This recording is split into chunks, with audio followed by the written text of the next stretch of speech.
성경 말씀 같이 봉독하도록 하십시다. 마가복음 4장 3절 말씀부터 9절 말씀까지 같이 봉독하도록 하십시다. 3절 말씀입니다.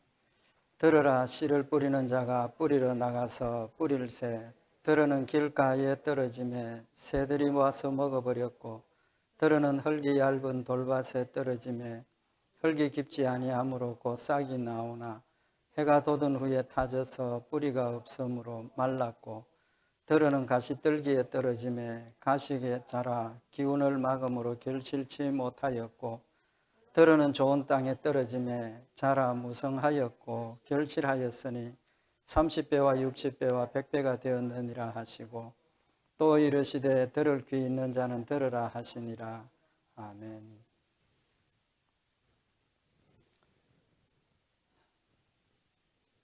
우리 오늘 이 본문 말씀은 우리 잘 아는 말씀입니다. 예수님께서 여러 가지 비유를 들어 말씀하신 것 중에 씨를 뿌리는, 씨 뿌리는 비유를 말씀을 하셨습니다. 이 비유의 중요한 내용이 예수님께서 여기 11절 말씀에 보면 이르시되 하나님 나라의 비밀을 너희에게는 주었으나, 하나님 나라의 비밀을 우리에게 교훈하시는 말씀입니다. 하나님 나라는 우리가 잘 알고 있는 것처럼 믿음으로 가는 나라죠. 믿음으로만 갈 수 있고 믿음으로만 가는 나라입니다. 그 믿음이 무엇입니까? 예수 그리스도를 믿고 또 하나님을 믿고 의지하면 우리 가는 나라입니다. 그런데 믿음만 있으면 우리 구원받는 거죠.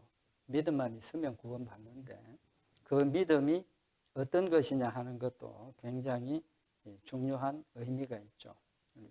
그동안 믿음에 관해서 말씀을 좀 참고를 했는데, 그 믿음이 어떤 믿음이냐에 따라서 우리 신앙생활의 모습도 달라지고 또 천국 갈 수 있느냐 없느냐 하는 부분도 결정될 수 있는 그런 중요한 의미를 가지고 있죠.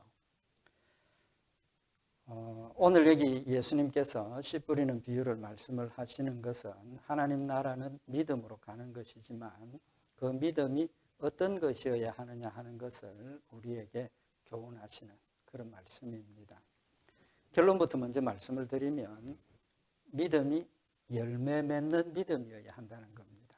믿음엔 반드시 열매가 있고 또 열매가 있어야 한다는 사실을 교훈을 하시는 말씀입니다. 그래서 우리 오늘 이 말씀을 중심으로 하나님께서 우리에게 열매를 얼마나 원하시는가, 절대적인 겁니다. 믿음은 열매가 있어야 되는 절대적인 그런 의미를 가지고 있고, 또 그 열매는 어떤 것인가, 그 열매가 뭔가 알아야죠. 믿음의 열매가 뭔가, 그 부분 우리가 말씀을 좀 참고를 하도록 하십시다. 우리 오늘은 성경에 하나님께서 우리에게 열매를 원하시는, 그 열매가 얼마나 중요한가 하는 것을 교훈하시는 그런 말씀들을 몇 군데 우리 같이 참고를 하면서 은혜 받도록 하십시다. 오늘 여기 예수님께서 씨 뿌리는 비유를 말씀을 하셨는데, 밭과 씨 두 가지죠. 그 밭의 종류를 말씀을 하셨는데, 하나는 길가에 뿌려진 씨, 두 번째는 들어는 흙이 얇은 돌밭, 세 번째는 가시떨기, 네 번째는 좋은 땅, 그 땅들을, 밭을 지금 말씀을 하셨습니다. 그러면서 그 예수님께서 이제 10절 이하의 그 내용을 설명을 해 주셨습니다. 설명을 해 주셨는데, 길가에 뿌려진 씨, 길가는 14절에 보면 뿌리는 자는 말씀을 뿌리는 것이라. 그러니까 여기 지금 씨는 뭡니까? 하나님의 말씀이고, 뿌리는 자는 하나님의 말씀을 전하고 전달하고 또 가르치는 그런 사람이라는 것을 우리가 알 수가 있습니다. 그래서 예수님께서 뿌리는 자는 말씀을 뿌리는 것이다. 우리 씨 하나님의 말씀을 뿌리죠.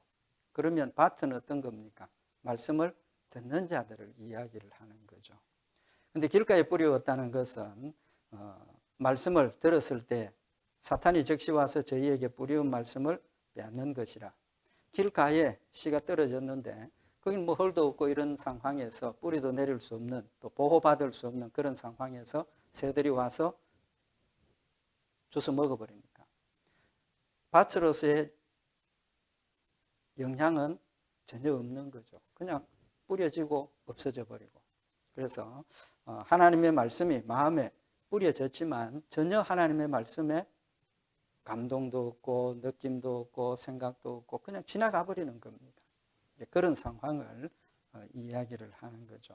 그래서 아예 그 말씀이 마음밭에 들어오지도 못하고 지나가 버리는, 한쪽 귀로 왔다가 한쪽 귀로 흘러버리는 이제 그런 상황을 말씀을 하시고, 돌밭, 흙이 얇은 돌밭에 뿌려졌다는 것은 16절에 보면 말씀을 들을 때 즉시 기쁨으로 받으나 그 속에 뿌리가 없어 잠깐 견디다가 말씀을 인하여 환난이나 핍박이 일어날 때에는 곧 넘어지는 자다. 그 돌밭이지만 흙은 조금 있다는 거죠. 조금 뿌리가 씨가 뿌려져서 말씀을 들을 때 즉시로 기쁨으로 받는다는 겁니다. 반응이 즉시 나타난다는 거죠. 그래서 하나님 정말 날 사랑하시는구나, 하나님 살아계시는구나, 천국이 있구나, 기쁨으로 받았는데 어떤 상황이 벌어졌습니까? 환난이나 핍박이 일어날 때 무엇 때문에? 그 말씀, 예수 믿는 것 때문에 환난이 오고 핍박이 오고 손해가 오고 괴로움이 오면 금방 뭐 합니까? 포기해버리는 겁니다. 믿음을 포기해버리는 거죠. 외부적인 요인으로 버리는 겁니다. 전혀 말씀의 영향을 안 받는 게 아니라 말씀을 받고 기쁨으로 받았다 그랬습니다. 또 믿음을 가지고 그 말씀에 반응을 했습니다. 그렇지만 뭐가 없습니까? 뿌리가 없으니까 외부에서 오는 환난, 핍박, 위협, 손해 이런 것들 때문에 버려버린다는 거죠. 믿음을 버린다는 겁니다. 그 다음에 이제 세 번째 밭은 가시떨기입니다. 18절에 보면 이들은 말씀을 듣되 세상의 염려와 재리와 유혹과 기타 욕심이 들어와 말씀을 막아 결실치 못하게 되는 자라. 가시떨기라는 것은 가시 덤불이 많이 자라 있다 그 말이죠. 그러면 가시나무가 많이 자랐다는 것은 어떤 의미가 있습니까? 그 밭에는 곡식들이 자라서 열매 맺을 수 있는 바탕은 되어 있다는 거죠. 좋은 땅이라는 겁니다. 어떤 의미에서는. 그러니까 거기에 씨가 뿌려졌으니까 뿌리를 내리고 줄기가 올라오고 잎도 나고 잘 자란다는 거죠. 자라는데 무엇 때문에?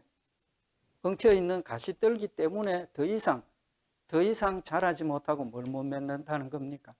열매를 못 맺는다는 거죠. 열매를 못 맺는다는 겁니다. 그럼 그 가시떨기의 의미가 무엇이라는 겁니까? 19절에 보면 세상의 염려와 재리의 유혹과 기타 욕심이 들어와 말씀을 막아 결실치 못하게 되는 자다. 외부로부터 내 마음에 들어와서 내 마음에 하나님의 믿음의 열매를 맺지 못하도록 하는 근거들을 이야기를 하는 거죠. 뭡니까? 염려, 재리, 유혹, 기타 욕심. 욕심입니다. 정욕입니다. 세상을 사랑하는 것들입니다.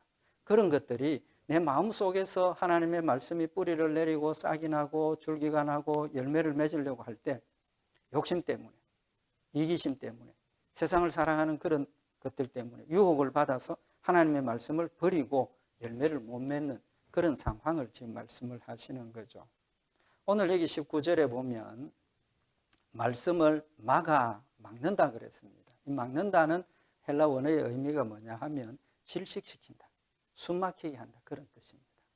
그러니까 결론은 내가 욕심, 자기중심적이고 세상을 사랑하면 하나님의 말씀은 숨 못 쉬고 열매 못 맺는, 죽어버리는 그런 상황을 지금 말씀을 하시는 거죠.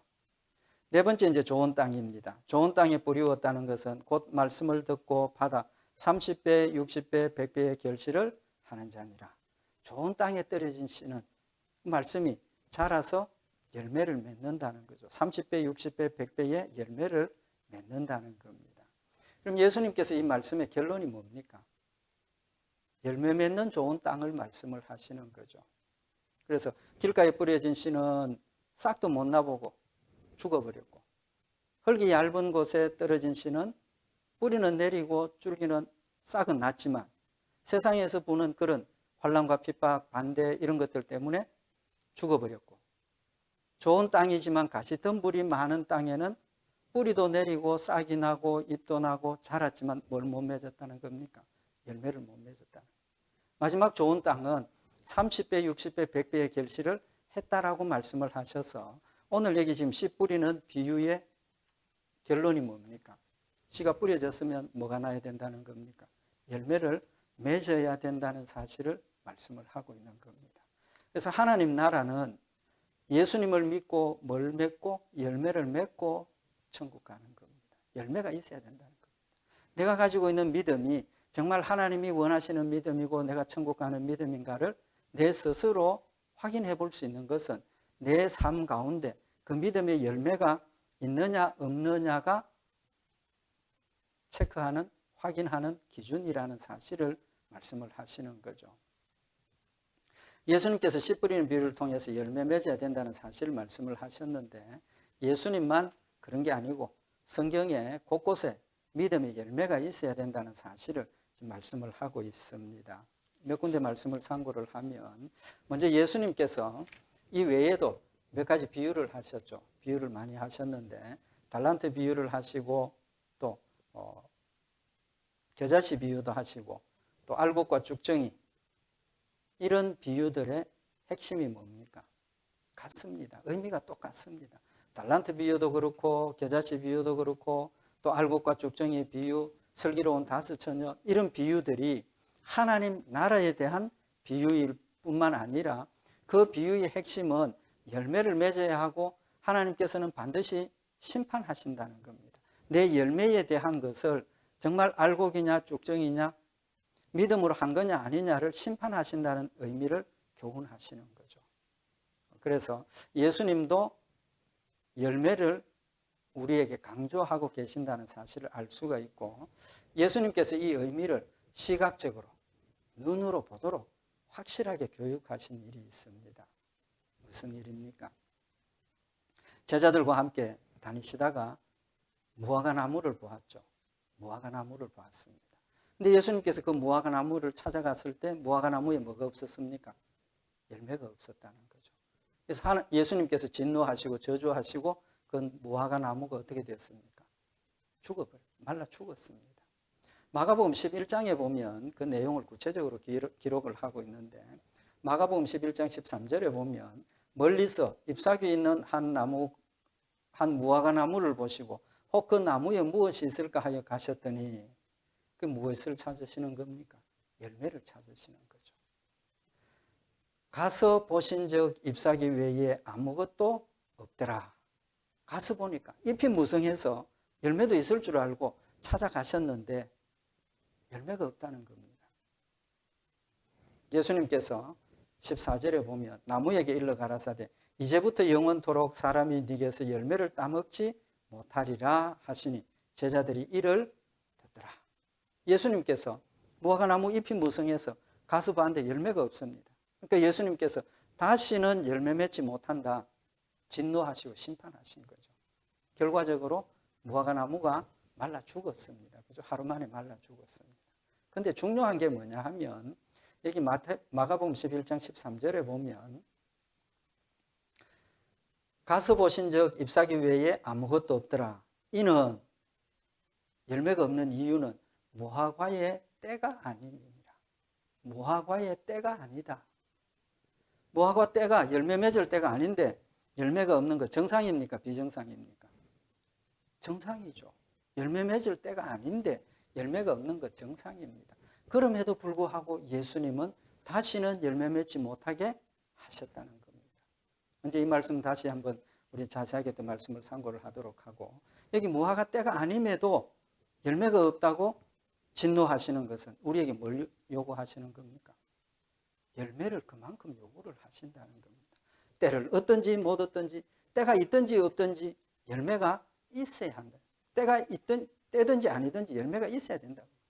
마지막에 결론으로 우리가 말씀을 참고하겠지만 믿음의 열매는 항상 있는 겁니다. 항상. 그 열매가 무엇인가는 다음 주일날 더 말씀을 참고를 하도록 하고 결론적으로 예수님께서 우리에게 강조하시는 것은 믿음에는 반드시 열매가 있고 그 열매는 항상 있는 것이어야 한다는 사실을 지금 우리에게 눈으로 제자들에게 직접 보게 하셔서 교훈을 하신다는 사실을 우리에게 말씀을 하고 있는 겁니다. 누가복음 13장 6절에 보면 또 다른 포도원 비유를 하셨습니다. 예수님께서 이에 비유로 말씀하시되 한 사람이 포도원에 무화과나무를 심은 것이 있더니 포도원이라면 뭐가 있습니까? 포도만 많이 심겨 있는 거죠. 그건 무화과나무가 없는 곳입니다. 그런데 주인이 특별히 거기에다가 무화과나무를 심었다는 겁니다. 그러니까 포도원에 무화과나무를 심었다는 것은 주인의 마음속에 그만큼 무화과나무의 열매를 요구하신다는 걸 우리가 알 수가 있죠. 근데 와서 보니까 열매가 없었습니다. 그 주인이 과수원지기에게 하는 이야기가 누가복음 13장 7절에 과원지기에게 이르되 내가 3년을 와서 이 무화과나무의 실과를 구하되 얻지 못하니 찍어버리라. 어찌 땅만 버리느냐. 3년을 기다렸는데 열매 안 맺으니까 찍어 없애라.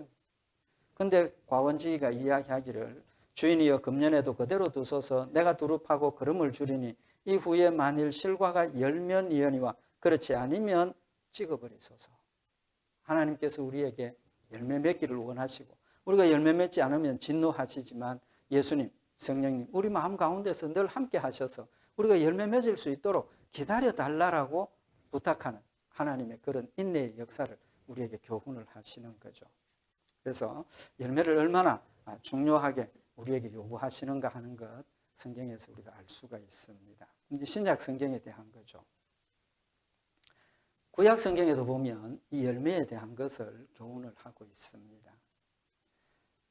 이제까지 우리 말씀을 상고했는데 비유를 뭘로 들었습니까? 포도나무를 들었습니다. 그죠? 포도나무, 포도원 비유를 들었습니다. 구약 성경에도 그 포도나무, 포도원의 비유를 하고 있는 걸 우리가 볼 수가 있습니다. 어디냐 하면 이사야서를 보면 하나님께서 이사야 선지자를 통해서 하나님 이스라엘 백성들의 그 불신앙을 책망하는 그런 내용을 우리가 볼 수가 있는데 이사야 5장 1절에 보면 내가 나의 사랑하는 자를 위하여 노래하되 나의 사랑하는 자의 포도원을 노래하리라. 여기 지금 포도원을 노래한다는 겁니다. 하나님이 사랑하는 포도원. 나의 사랑하는 자에게 포도원이 있으며 심히 기름진 사내로다. 포도원을 만들었는데 심히 기름진 곳에 포도원을 만들었다. 그렇게 이야기를 하고 있습니다. 그러면서 5장 2절에 땅을 파서 돌을 제하고 극상품 포도나무를 심었더니 그중에 심었도다. 그중에 망대를 세웠고 그 안에 술틀을 팠었도다. 좋은 포도 맺기를 바랐더니 덜 포도를 맺혔도다. 이 비유로 말씀을 하시는 겁니다. 뭔지 짐작하시겠죠? 포도나무, 포도원 누구를 가리키는 겁니까? 이스라엘 백성들을 가리키는 겁니다. 하나님께서 좋은 땅에 극상품 포도를 심었는데 그래서 극상품 좋은 포도 열매 맺기를 기다려서 술짜기 위해서 술틀도 만들어 놓고 보호하기 위해서 망대도 세웠는데 기도와는 다르게 덜포도 맺었다. 덜포도 맺었다. 뭘 지금 책망하시는 겁니까? 하나님께서 사랑하시고 그들의 마음속에 믿음을 주시고 하나님 은혜로 그들을 지켜주셔서 믿음의 좋은 열매를 맺기를 원했는데 이스라엘 백성들의 열매는 극상품 믿음의 열매가 아니라 덜포도를 맺었다. 하나님을 원망하고 불신하고 우상을 숭배하고 그런 지금 이스라엘 백성들의 잘못된 신앙생활을 책망하시는 겁니다. 이어서 이사야 5장 7절에 보면 하나님께서 이 포도나무, 포도원의 비유를 해석을 해 주시는데 대저 만군의 여호와의 포도원은 이스라엘 족속이요 그의 기뻐하시는 나무는 유다 사람이라. 지금 이스라엘 나라가 유다와 이스라엘로 나뉘어져 있죠.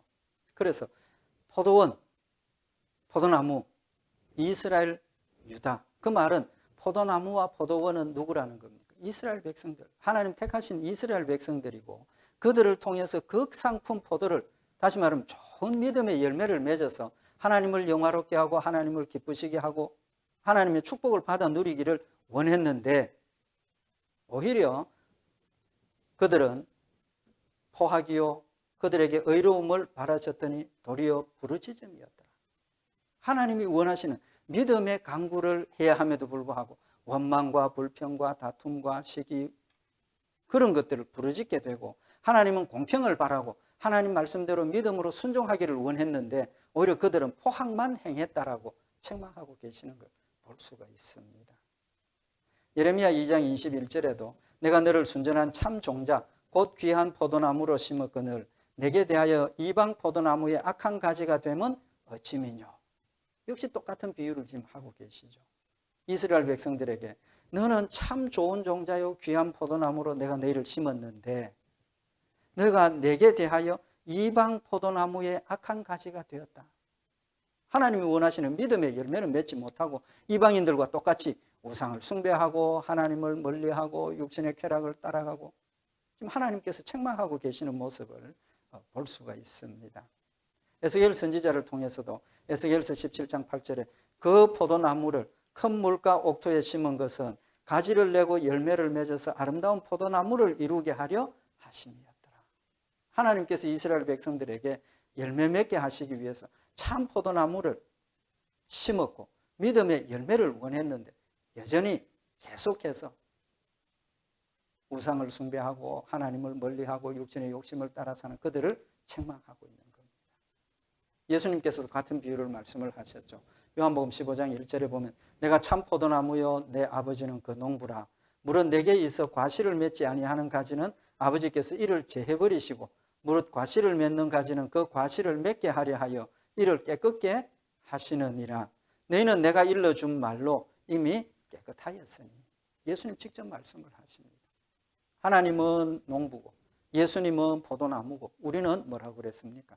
가지라는 가지.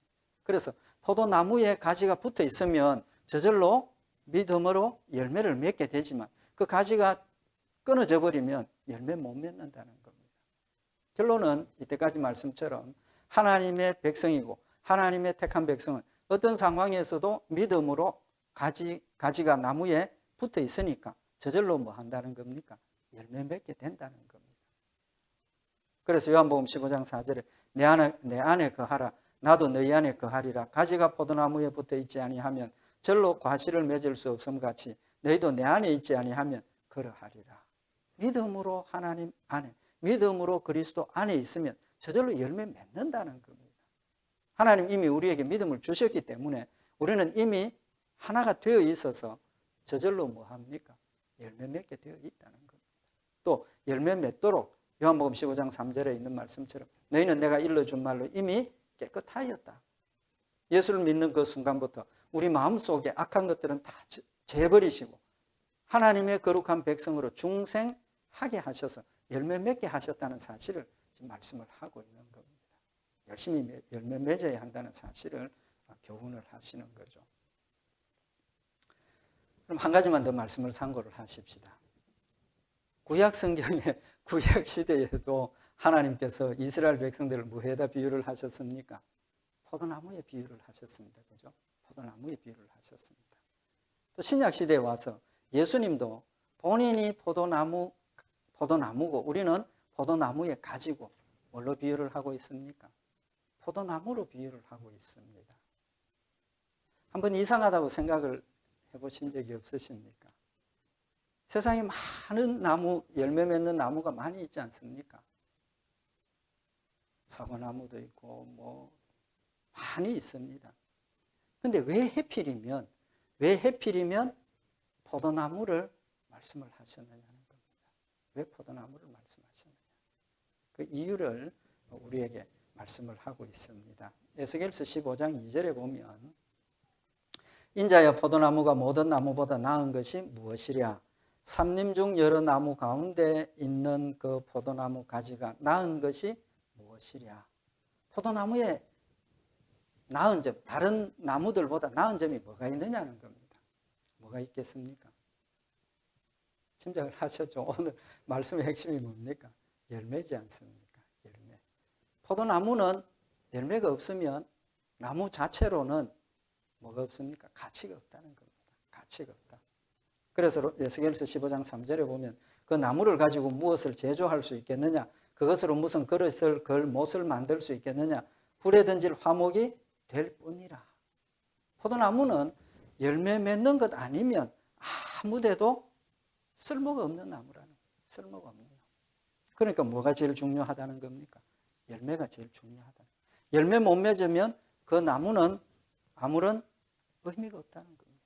의미가 없다. 그래서 포도나무를 비유로 말씀을 하시는 겁니다. 물론 이스라엘 백성들이 사는 그 지역이 포도나무가 굉장히 많고 또 포도가 주산지이기 때문에 포도나무에 비유를 하셨겠지만 특별히 포도나무를 통해서 열매 맺어야 한다는 사실을 우리에게 강조하시고 교훈하시는 목적이 있는 겁니다. 요한복음 15장 16절에 보면 너희가 나를 택한 것이 아니요 내가 너희를 택하여 세웠나니 이는 너희로 가서 과실을 맺게 하고 또 너희 과실이 항상 있게 하여 내 이름으로 아버지께 무엇을 구하든지 다 받게 하려 함이니라. 예수님께서 우리를 택하신 목적을 말씀을 하셨습니다. 택하신 목적이 뭐라고 그랬습니까? 너희로 가서 과실을 맺게 한다. 예수님께서 우리를 택하신 목적이 자신을 십자가에 못 박혀 죽으시고 우리를 대신해서 죽으심으로 우리에게 생명을 주신 목적이 우리로 하여금 가서 세상에 나가서 열매 맺도록 하기 위해서 생명을 주셨다는 사실을 명백하게 밝히고 있는 겁니다. 예수님의 생명하고 우리의 믿음의 열매하고 같은 겁니다. 그렇다면 우리는 열매 맺기 위해서 얼마나 노력해야 합니까? 열매가 없으면 우리도 아무 의미가 없습니다. 열매가 없으면 우리는 존재 가치가 없습니다. 열매가 없으면 우리는 존재 이유도 없는 겁니다. 오직 우리가 존재하는 이유는 열매를 위해서, 믿음의 열매를 위해서 우리는 존재하는 겁니다. 믿음의 열매가 있을 때 우리는 가치가 있어지는 겁니다. 존귀한 자가 되는 겁니다. 열매가 있을 때 우리는 하나님 앞에 극상품 포도나무 열매가 되고, 열매가 있을 때 우리는 참으로 좋은 씨앗이 되는, 밭이 되는 그런 결과가 있다는 사실을 우리에게 교훈을 하고 있는 겁니다. 믿음의 열매가 없으면 우리는 아무런 의미가 없습니다. 우리 자신을 한번 돌아보십시다. 나는 믿음의 열매가 얼마나 있는가? 나는 믿음의 열매를 얼마나 가지고 있는가? 그 다음에 중요한 것은 뭐냐 하면 또 너희 과실이 항상 있게 하여. 과실이 항상 있어야 돼요. 항상 있어야 돼요. 다음 주일날 더 이 말씀 자세하게 선고를 하겠지만 하나님의 말씀 믿음의 열매를 금방 맺었습니다. 가시덤불에 떨어진 씨들은 어떻게 되었습니까? 죽어버렸어요. 열매 맺었지만 죽어버렸어요. 그 뒤에 연속적으로 이어지는 열매가 없다는 겁니다. 믿음이라는 것은 한번 아멘 했으면 죽을 때까지, 천국 갈 때까지, 아니 천국에서도 그 믿음으로 영원토록 우리가 존재하고 사는 겁니다. 믿음은 일회성이 아닙니다. 단회가 아닙니다. 우리의 믿음은 연속성입니다. 영원토록 우리가 가진 믿음은 이어지는 것이기 때문에 그 믿음의 열매가 지금 시작이 되었으면 그 믿음의 열매도 계속해서 영원토록 그 열매가 존재해야 된다는 사실을 지금 말씀을 하고 있는 겁니다. 열매가 뭡니까? 결론으로 이 말씀은 여기까지만 드리고 오늘 마칩시다. 열매가 뭡니까? 믿음의 열매가 뭡니까? 뭐 여러 가지로 표현을 할 수 있겠죠. 순종, 행함, 두 가지 다죠. 하나님의 말씀을 순종하는 것이 뭡니까? 열매입니다. 믿으니까 순종합니다. 우리 지난 주일날도 말씀을 선고했던 것처럼 다윗이 하나님이 살아계시고 하나님이 나를 택하셨고 그 택하심은 영원토록 불변한다는 사실을 믿었으니까 무엇이 따라왔습니까? 기도했고 또 그 기도가 하나님이 나를 버렸다고 생각되는, 하나님이 나를 버렸다고 판단할 수 있는 그런 상황이 되었지만 믿음 때문에 뭐가 계속되고 있는 겁니까? 기도가 계속되고 있는 겁니다. 기도가 계속되고 있는 겁니다. 우리의 믿음의 열매는 순종입니다. 하나님이 하라 하신 대로 순종하고 하나님이 하지 말라라고 하신 대로 순종하는 것이 열매입니다. 그래서 야고보서 2장 14절에 보면 내 형제들아 만일 사람이 믿음이 있노라 하고 행함이 없으면 무슨 이익이 있으리요? 그 믿음이 능히 자기를 구원하겠느냐? 내가 아무리 겉으로 입으로 나 하나님 믿습니다. 예수님 믿습니다. 근데 믿음에 순종이 없으면 내 입으로 고백하는 그 믿음이 의미가 있습니까? 없습니까? 의미가 없다는 겁니다. 의미가 없다는 겁니다. 내가 입으로 고백을 했으면 그 고백이 내 마음속에 뿌리를 내리고 싹이 나서 그 믿음대로 행하는 열매가 따라야 한다는 사실을 우리에게 교훈을 하고 있는 겁니다. 그래서 야고보서 2장 17절에 보면 이와 같이 행함이 없는 믿음은 그 자체가 죽은 것이라. 이스라엘 백성들 중에도 특별히 종교적인 지도자들이 믿음이 있는 것처럼 광고하고 선전하고 드러내었습니다. 그렇지만 실제적으로 그들의 삶에 그 믿음의 열매가 없었기 때문에 예수님 뭐라고 그러셨습니까? 해치라 무덤이라고, 독사의 자식들이라고. 그들의 외식하는 모습, 다시 말하면 입으로는 믿음을 고백을 했지만 열매가 없는 그들의 삶을 통해서 예수님 그들을 책망하고 진노하시고 바뀌어야 된다라고 권면하고 계셨던 겁니다. 지금도 마찬가지입니다. 아는 만큼 믿는다. 아는 만큼 행한다. 믿은 만큼 행한다. 정확한 말씀인 겁니다. 내가 하나님을 알고 내가 하나님을 믿고 내가 하나님을 의지하는 만큼 순종하게 되어 있고 하나님의 뜻을 따라가게 되어 있다는 사실을 우리에게 말씀을 하고 있는 겁니다. 그래서 행함이 없는 믿음은 그 자체가 죽은 것이라. 혹이 가로되 너는 믿음이 있고 나는 행함이 있으니 행함이 없는 내 믿음을 내게 보이라. 나는 행함으로 내 믿음을 네게 보이리라. 내가 행함의 그 열매는 내 믿음을 내 스스로에게 증명해 보여주는 것이고 하나님 앞에 내 믿음을 내어놓는 것이라는 사실을 말씀을 하고 있는 겁니다. 네가 하나님은 한 분이신 줄을 믿느냐? 잘하는도다. 귀신들도 믿고 뜨느니라. 귀신들도 믿지는 않지만 떨고 순종합니다. 왜? 하나님의 존재를 확실히 알기 때문에. 그 권세 앞에는 굴복할 수밖에 없기 때문에. 사탄들도 하나님의 존재를 알기만 알아도 순종하는데 우리가 믿는다면 더더구나 순종해야 한다는 사실을 지금 우리에게 말씀을 하고 있는 겁니다. 야고보서 2장 22절에 네가 보거니와 믿음이 그의 행함과 함께 일하고 행함으로 믿음이 온전케 되었느니라. 믿음과 행함의 관계는 믿음이 행함과 함께 일하는 것이고, 그러니까 믿음이 있으면 행함이 반드시 따른다는 것이고, 또 행함은 내 믿음을 온전케 하는 것. 다시 말하면 내 믿음이 하나님 앞에 온전한 것이라는 것을 드러내 보여주고, 또 내 스스로 내가 하나님을 이만큼 믿는다라는 믿음의 확증을 가지도록 하는 중요한 의미가 있다는 사실을 교훈을 하고 있는 겁니다.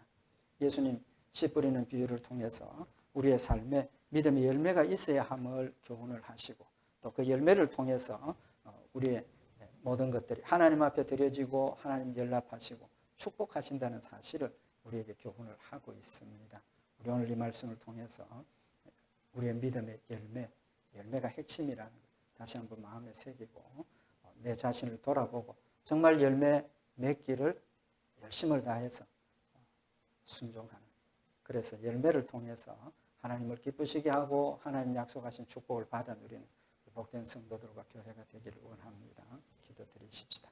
사랑의 하나님 아버지, 우리에게 믿음을 주시고 믿음의 열매를 맺게 하시는 하나님의 역사를 진심으로 감사를 드립니다.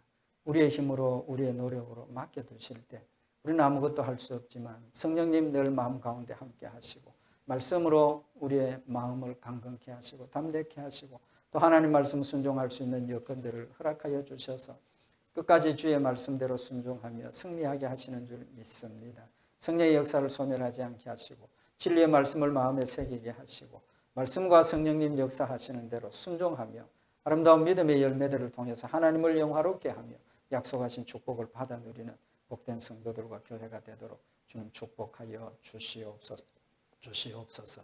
늘 함께 하시고 지키실 줄 믿고 감사드리오며 우리 주 예수 그리스도의 이름으로 기도드리옵나이다. 아멘.